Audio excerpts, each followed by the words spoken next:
Assalamualaikum warahmatullahi wabarakatuh.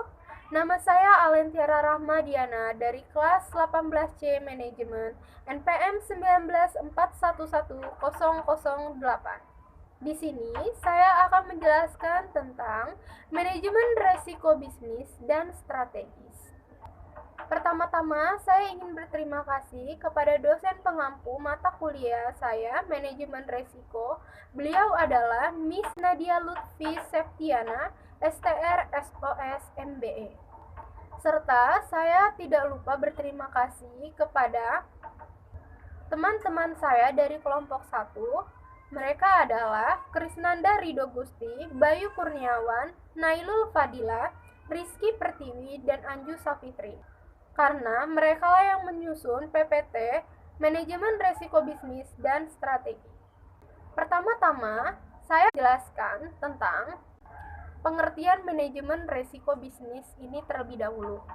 Menurut Badan Sertifikasi Manajemen Resiko pada tahun 2007, resiko bisnis ini merupakan resiko yang terkait dengan posisi kompetitif, perusahaan dan prospek perusahaan untuk berkembang dalam pasar yang senantiasa berubah.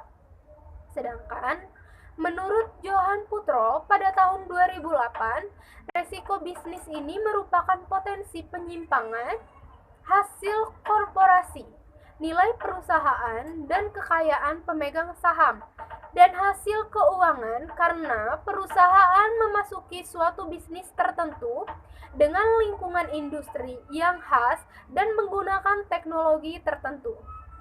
Risiko bisnis ini merupakan salah satu jenis resiko yang tidak dapat ditransfer di pihak lain. Sekali perusahaan terjun ke bisnis tertentu, maka saat itu juga perusahaan akan langsung menanggung resiko bisnis. Dapat disimpulkan di sini bahwa resiko bisnis adalah resiko yang terkait dengan posisi kompetitif perusahaan dan prospek perusahaan untuk berkembang dalam pasar yang senantiasa berubah. Resiko bisnis ini telah menjadi perhatian utama bagi direksi dan komisaris perusahaan. Resiko bisnis ini meliputi prospek jangka pendek dan jangka panjang terhadap produk dan jasa yang ada. Sedangkan resiko strategis adalah resiko akibat ketidaktepatan dalam pengambilan dan atau pelaksanaan suatu keputusan strategis serta kegagalan dalam mengantisipasi perubahan lingkungan bisnis. Timbulnya resiko strategis ini dapat yang pertama, kelemahan perusahaan dalam proses formulasi strategis dan ketidaktepatan dalam perumusan strategi, sistem informasi manajemen yang kurang memadai, hasil analisis lingkungan internal dan eksternal yang kurang memadai, penetapan tujuan strategis yang terlalu agresif, ketidaktepatan mengkomunikasikan kepada pejabat dan atau pegawai perusahaan pada setiap jenjang organisasi. Strategi manajemen resiko dalam penyusunan strategi perusahaan itu perlu memahami kondisi lingkungan bisnis, ekonomi, dan industri di mana perusahaan beroperasi, termasuk bagaimana dampak perubahan lingkungan terhadap bisnis, produk, teknologi, dan jaringan kantor perusahaan. Limit resiko strategis secara umum terkait dengan batasan penyimpangan dari rencana strategis yang telah ditetapkan, seperti limit deviasi anggaran dan limit deviasi target waktu penyelesaian.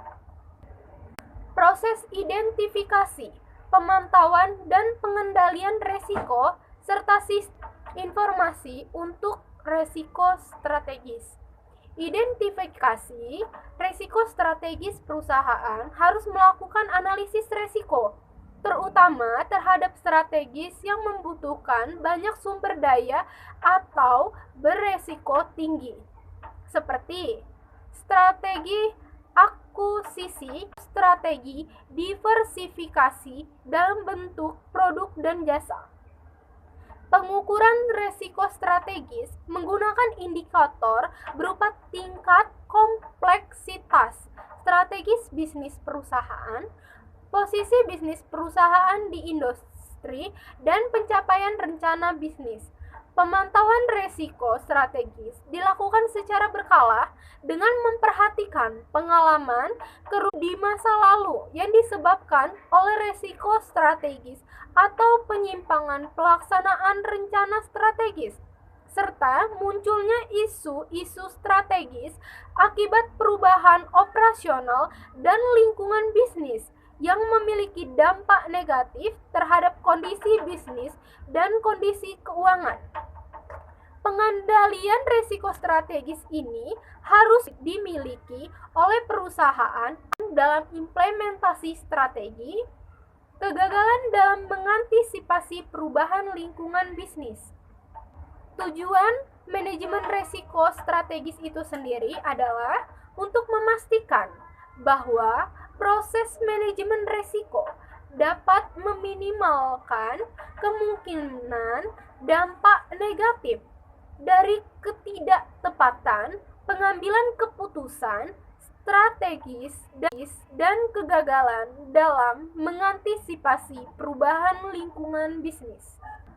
Penerapan manajemen risiko strategis, adanya pengawasan aktif Dewan, Komisaris, dan Direksi, kewenangan dan tanggung jawab Dewan, Komisaris, dan Direksi dalam menyusun dan menyetujui rencana strategis dan rencana bisnis dan atau memantau kinerja termasuk kinerja keuangan dengan cara membandingkan hasil aktual dengan hasil yang diperkirakan untuk memastikan bahwa risiko yang diambil masih dalam batas toleransi dan melaporkan deviasi dan signifikan kepada direksi. Sistem pengendalian intern. Penerapan sistem pengendalian intern secara efektif dapat membantu pengurus perusahaan menjaga aset, menjamin tersedianya pelaporan keuangan dan manajerial yang dapat dipercaya, meningkatkan kepatuhan perusahaan terhadap ketentuan dan peraturan perundang-undangan yang berlaku, mengurangi resiko kerugian, penyimpangan, dan pelanggaran aspek kehati-hatian. Semoga presentasi saya bermanfaat bagi yang mendengarkan. Terima kasih. Wassalamualaikum warahmatullahi wabarakatuh.